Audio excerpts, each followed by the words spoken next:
Student Activities and Care. CRT Training.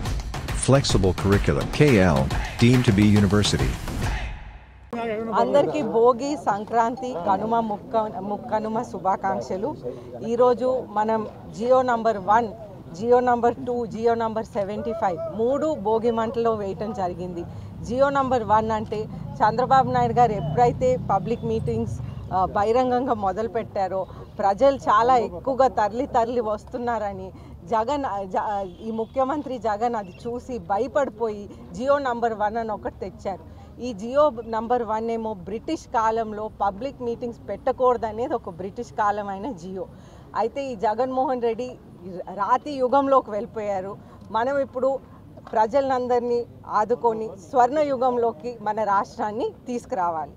అదేవిధంగా Jio number 2 అనేది ఈ అంగన్వాడీ టీచర్స్కి ఎస్మా అనేది ఒకటి ఉపయోగించి వాళ్ళని వాళ్ళ జగన్మోహన్ రెడ్డి పాదయాత్ర చేసినప్పుడు ఆయన ఇచ్చిన ప్రామిసెస్ ఆయన అమలు చేయలేదని వాళ్ళు ఒక యాజిటేషన్ చేస్తున్నారు అన్నమాట. అయితే ఈ యాజిటేషన్ని వాళ్ళు ఆపటానికి జియో నంబర్ 2 అనేది తెచ్చారు. అయినా కానీ మన ఆడవాళ్ళు మన చెల్లమ్మలు ఎస్మా అనే జియోని ఆపటానికి జియో నంబర్ 2 తెచ్చారు. అయితే ఇప్పుడు వాళ్ళు ఏ విధంగా కూడా ఆగట్లేదు. వాళ్ళు యాజిటేషన్ కంటిన్యూ చేస్తున్నారు. ఇన్ఫ్యాక్ట్ వాళ్ళు 24 hours యాజిటేషన్ చేస్తామని క్లియర్గా తెలియచేశారు. అలాగే జియో నంబర్ 77 ఏంటంటే ఈ ప్రభుత్వం జగన్మోహన్ రెడ్డి ఆధ్వర్యంలో పిల్లల్ని కూడా వదలలేదు.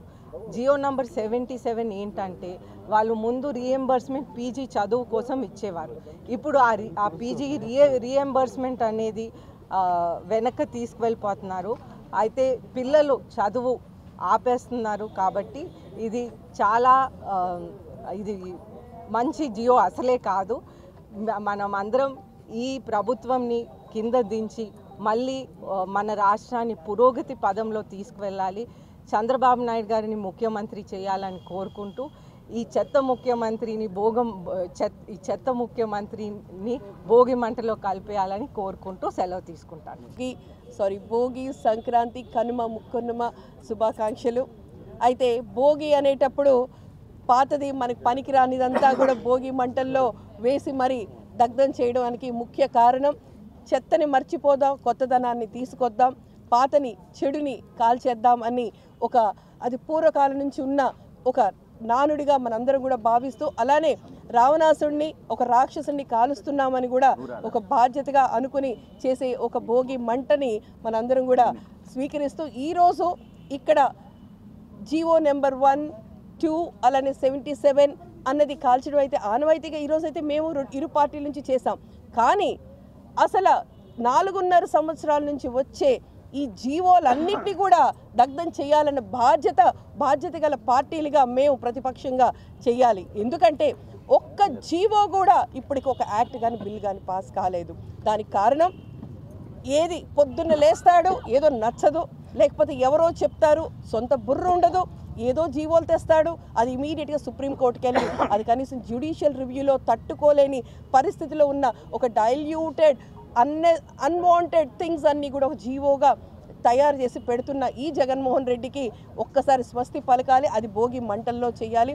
ఎందుకంటే ప్రత్యేకించి జియో నెంబర్ 1 and 2 గురించి నేను మాట్లాడదాం అనుకుంటున్నా. 1 and 2 అనేసరికి ఎందుకంటే బహిరంగ సభలు వీటి మీద తెచ్చిన సోకాల్డ్ ఏదైతే ఉందో చంద్రబాబు గారు చేస్తున్నారని, తర్వాత మిగతా పార్టీలు కూడా చేసేదానికి ఆపడం కోసం ఒక కట్టడి కోసం చేసిన జియో నెంబర్ 1. అలానే జియో నెంబర్ 2కి వచ్చేసరికి అంగన్వాడీ టీచర్స్ది అది నిజంగా హాస్యాస్పదం. ఎస్మా యాక్ట్ అనేది ఏపీలో ఫస్ట్ టైం అది పెట్టుకోవడం. అది ఎందుకంటే ముక్కు మీద వేలేసుకోవాలి. వాళ్ళకి ఇవ్వాల్సిన హక్కుల కంటే కూడా వాళ్ళ మీద కట్టడి చేస్తున్న ఈ ఎస్మా యాక్ట్ని జియో నెంబర్ 2 బేస్ చేసుకొని తెచ్చిన యాక్ట్ ఇది. దీన్నైతే ఎందుకంటే నేను ప్రత్యేకించి దాన్ని మన ముక్కు మీద వేలేసుకోవాలంటే వాళ్ళకి ఒక వాళ్ళ రైట్ని మాత్రం ఆపేసి డ్యూటీస్ మీద మాత్రం మీ విధులకు వెళ్ళండి. మీరు ఇక్కడ ప్రభుత్వానికి ఎవరికో చాలామందికి ఏదో జరిగిపోతుందని ఆయన అనుకుంటున్నాడు. ముందు ఎస్మా యాక్ట్ అనేది ఆయన మీద మనం రుద్దాలి. ఎందుకంటే నీ బాధ్యతని జగన్మోహన్ రెడ్డి గారు నీ బాధ్యతని నువ్వు నెరవేర్చడం లేదు. నువ్వు విధులకి వెళ్ళు, కరెక్ట్గా అందరికీ డ్యూటీస్ చెయ్యి. అంతేగాని వాళ్ళని ఒక పూట తిండి పెట్టి రోజంతా కష్టపడమని చెప్పే ఈ యాక్ట్ని మీరు వేరేగా తీసుకొచ్చి వాళ్ళని రుద్దుతున్నారు. ఇలాంటివి ఎన్నో. అలానే కస్తూర్బా వాళ్ళకి స్కూల్ పిల్లలకు కానీ అలానే పిల్లల భవిష్యత్తు గురించి ఎన్ని చేసినా నువ్వు ఏనాడు కూడా రాష్ట్ర ప్రయోజనాలకి రాష్ట్ర భవిష్యత్తు కోసం ఏ రోజు నువ్వు జగన్మోహన్ రెడ్డి గారు మీరు మాట్లాడలేదు. ఇప్పుడు జనసేన టీడీపీ జనసేన ఇరు పార్టీల నుంచి మేము ముందుకొచ్చి రాష్ట్ర ప్రయోజనాల కోసం రాష్ట్ర ప్రభుత్వం గురించి ఒక మంచి ప్రభుత్వం రావడం కోసం మేము తీసుకున్న ఈ నిర్ణయాన్ని ప్రజలు స్వాగతిస్తున్నారు. మీడియా కూడా మమ్మల్ని సపోర్ట్ చేస్తుంది. మిమ్మల్ని ఎవరిని తప్పు పట్టే విధిగా కాదు, ఇది ప్రత్యేకించి చెప్తున్నా. మీడియా ప్రజలు అందరూ అసంతృప్తితో అట్టుడికిపోతుంది మొత్తం రాష్ట్రం అంతా. తప్పకుండా మా ఇరు పార్టీల కాంబినేషన్ని అందరు ఆశీర్వదిస్తున్నారు, ప్రజలు కోరుకుంటున్నారు. ఎప్పుడెప్పుడా ఈ 60 రోజులు అయిపోతుందా కొత్త ప్రభుత్వం వస్తుందని. తప్పకుండా మా ప్రభుత్వమే వస్తుంది. ప్రజలు అందరూ సస్యశ్యామలంగా ఉంటారు. మరిన్ని వీడియోస్ కోసం ఛానల్ ని సబ్స్క్రైబ్ చేయండి. లేటెస్ట్ అప్డేట్స్ కోసం వాట్సాప్ ఛానల్ ని ఫాలో చేయండి. అండ్ లింక్ డిస్క్రిప్షన్ లో ఉంది.